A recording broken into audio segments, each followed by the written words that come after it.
मेहनत को दर्शाती है। गरीब लड़के का सपना -IAS बनने की कहानी। शुरुआत। छोटे गांव के बड़े सपने। एक छोटे से गांव में राहुल नाम का एक लड़का रहता था।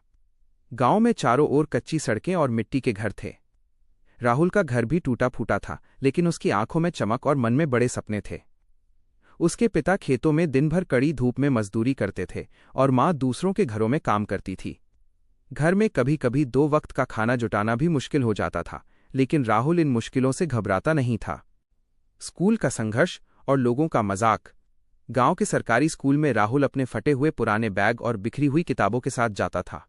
जब भी गांव में कोई बड़ा सरकारी अधिकारी IAS नीली बत्ती वाली गाड़ी में आता तो राहुल उसे दूर से देखता। वो सोचता, एक दिन मैं भी ऐसा ही बनूंगा और अपने माता पिता के दुख दूर करूंगा। एक दिन कक्षा में शिक्षक ने पूछा, बच्चों, तुम बड़े होकर क्या बनना चाहते हो? राहुल ने हिम्मत जुटाकर कहा, सर, मैं IAS अधिकारी बनना चाहता हूं। ये सुनते ही पूरी क्लास ठहाकों से गूंज उठी। सहपाठियों ने ताना मारा, अरे, जिसके पास ढंग के कपड़े नहीं वो जिला चलाएगा। राहुल को बहुत बुरा लगा, लेकिन उसके शिक्षक ने उसके कंधे पर हाथ रखा और कहा, राहुल, अगर तुम्हारी मेहनत सच्ची है तो कोई भी सपना तुम्हारी पहुंच से बाहर नहीं है। कड़ी तपस्या का दौर। उस दिन के बाद राहुल ने दिन रात एक कर दी। वो रोज सुबह 4 बजे उठकर पढ़ाई करता, दिन भर स्कूल जाता और शाम को पिता के साथ खेतों में पसीना बहाता। घर में बिजली नहीं थी, इसलिए वो रात को सड़क के लैंप पोस्ट, स्ट्रीट लाइट के नीचे बैठकर घंटों पढ़ता रहता। फटे कपड़े और खाली पेट उसके इरादों को नहीं डगमगा सके। शहर का सफर और UPSC की तैयारी। मेहनत रंग लाई और राहुल ने 10वीं और 12वीं की परीक्षा शानदार अंकों से पास की। अब असली चुनौती थी शहर जाकर पढ़ाई करना। पैसों की कमी थी, इसलिए उसने शहर जाकर एक चाय की दुकान और फिर एक किताबों की दुकान में काम करना शुरू किया।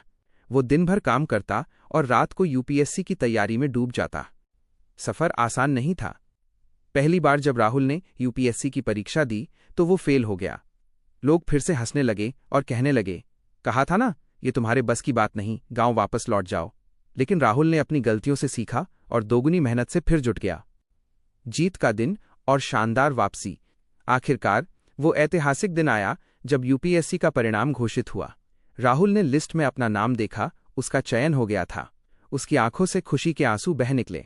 ये सिर्फ उसकी जीत नहीं थी, बल्कि उसके माता पिता के संघर्ष की जीत थी। जब राहुल नीली बत्ती की गाड़ी में एक IAS अधिकारी बनकर अपने गांव लौटा तो पूरा गांव उसके स्वागत में उमड़ पड़ा। जो लोग कभी हंसते थे, आज वे गर्व से फूल मालाएं लेकर खड़े थे। राहुल सीधा अपने माता पिता के पास गया और उनके पैर छुए। उसकी मां की आंखों में गर्व के आंसू थे और पिता का सीना चौड़ा हो गया था। सीख, मॉरल। गरीबी कभी भी आपके सपनों के रास्ते में दीवार नहीं बन सकती। अगर आपके पास अटूट मेहनत और कभी ना हार मानने वाली हिम्मत है तो आप दुनिया का हर मुकाम हासिल कर सकते हैं।